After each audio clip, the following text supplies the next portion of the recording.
بسم اللہ الرحمن الرحیم۔ ابن العربی فاؤنڈیشن میں خوش آمدید۔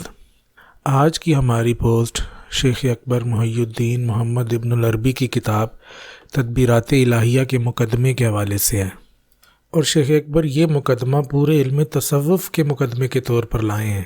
شیخ فرماتے ہیں، اللہ تجھے پاک صاف کرے، تصوف کا معاملہ عجیب، اس کی شان غریب اور اس کا راز لطیف ہے۔ یہ صرف صاحب عنایت اور ازلی سچے کو ہی عطا کیا جاتا ہے۔ اس کے کچھ ایسے اسرار و رموز ہیں جن پر انکار اور اقرار کے پردے پڑے ہیں۔ ہم اس مقدمے کو پورے علم تصوف کے حرف اول کے طور پر لائے ہیں، کیونکہ اس کا انکار بڑا شدید ہے اور مخالف شیطان اس سے برسر پیکار ہے۔ حالانکہ ہم نے اس کتاب میں ان علوم کا تھوڑا سا حصہ درج کیا، لیکن یہ مقدمہ انہی اشارات کے لیے ہے۔ تو تمہید میں جیسے بالکل واضح ہے کہ شیخ اکبر نے اپنی کتاب تدبیرات الہیہ کا مقدمہ علم تصوف کا مقدمہ قرار دیا ہے۔ شیخ فرماتے ہیں، اللہ سبحانہ تیرا سینہ کشادہ کرے، یہ جان کے اس راستے کی بنیاد تسلیم اور تصدیق پر ہے۔ حتیٰ کہ ایک قائد اور امام نے یہ تک کہا، انسان حقیقت کی سیڑھی پر اس وقت تک نہیں پہنچتا جب تک 1000 صدیق اس کے بارے میں یہ نہ کہیں کہ وہ زندیق ہے۔ کیا تو نے جنید بغدادی رحمۃ اللہ علیہ کے اس قول پر غور نہیں کیا؟ اگر حادث کا موازنہ قدیم سے کیا جائے تو حادث کا نشان نہیں رہتا۔ ان دونوں میں کس قدر دوری ہے، وہ جو اپنے مطالعے اور اپنے نفس سے بولتا ہے، اور دوسرا وہ جو اپنے رب سے بولتا ہے۔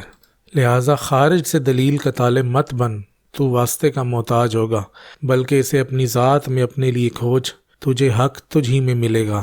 کیا تو نے غور نہیں کیا کہ جب رسول اللہ صلی اللہ علیہ وسلم کی نبوت پایا ثبوت کو پہنچی اور اہل عقل کے نفوس میں یہ بات بیٹھ گئی کہ آپ صلی اللہ علیہ وسلم اللہ کی طرف سے بولتے ہیں نہ کہ اپنی خواہش نفس سے، تو کیسے وہ سب تسلیم و رضا کی غلامی میں آئے اور دین کے کاموں میں لگ گئے؟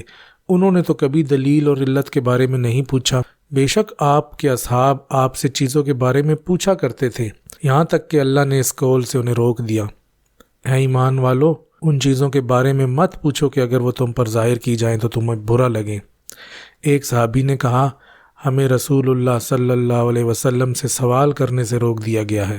اسی لیے اے راہ سلوک کے متلاشی، اگر تجھے کوئی اس راہ سے متنفر کرنے کی کوشش کرے، تجھے یہ کہے کہ اہل طریقت کے اسرار الہیہ سے متعلق باتوں میں دلیل اور برہان کا مطالبہ کر، یعنی ان سے سوال کر، تو اس سے منہ موڑ لے اور اس کے جواب میں اسے کہہ، شہد کے میٹھا ہونے کی کیا دلیل، اور جمع کی لذت یا دوسری لذتوں کی کیا دلیل، اور ان چیزوں کی ماہیت کا کیا ادراک؟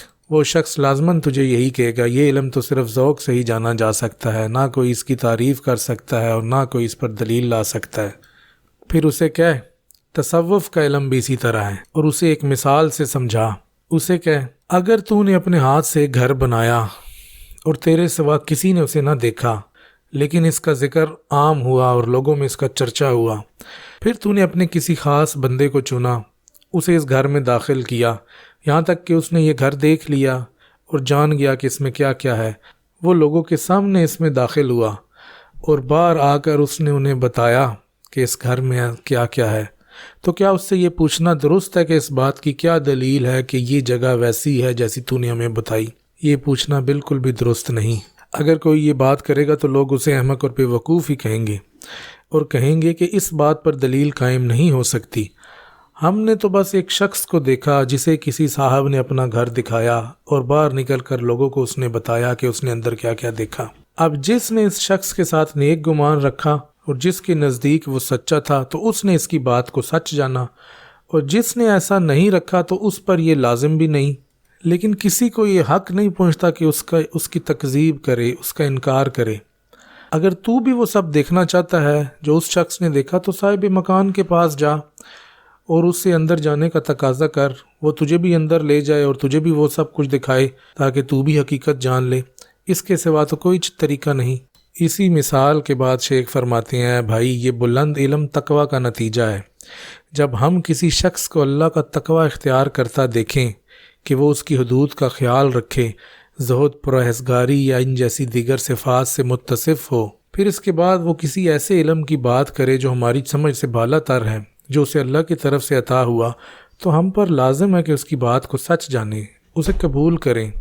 اس کے ساتھ اچھا گمان رکھیں اور اس پر اعتراض نہ کریں، کیونکہ اللہ اپنے بندوں میں سے جسے چاہتا ہے اپنے علوم سے مخصوص کرتا ہے، جیسا کہ اس نے فرمایا، اور وہ جسے چاہتا ہے حکمت اور دانائی دیتا ہے۔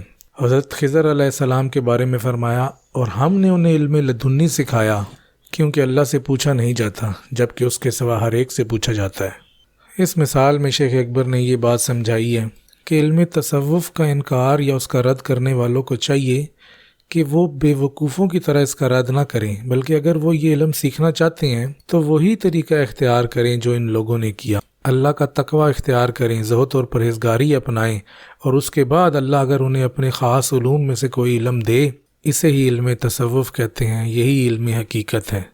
اللہ تعالیٰ سے دعا ہے کہ وہ ہمیں شیخ اکبر کے علوم کو درست طریقے سے سمجھنے والا، پڑھنے والا اور سننے والا بنائے۔